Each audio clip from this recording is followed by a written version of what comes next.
This is the Snaptain S5C Elite camera drone. So I'm showing you a sample of the first flight video. This was taken at the beach, and you are to launch this in a flat surface, and then also you need to have the micro SD because it's not included in the purchase, but it will still record without it. And also you have to download the app to your phone.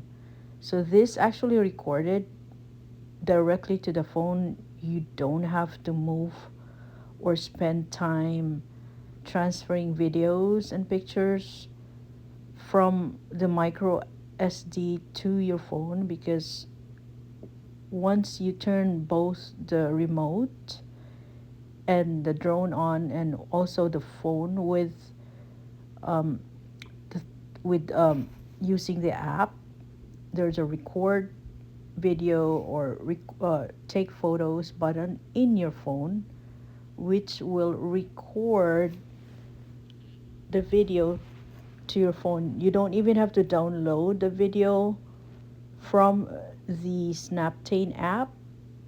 It just goes directly to your phone, which is really very convenient.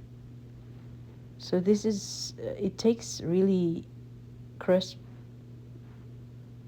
pictures, and this is what you're seeing right now is the video, and I haven't edited anything. So this is the first flight. You can adjust. There's an easy takeoff and landing, so that's what makes it easier, so you don't have to worry about not getting it back to you. But just make sure you train yourself to like move it forward and backwards so you can land it in a dry area.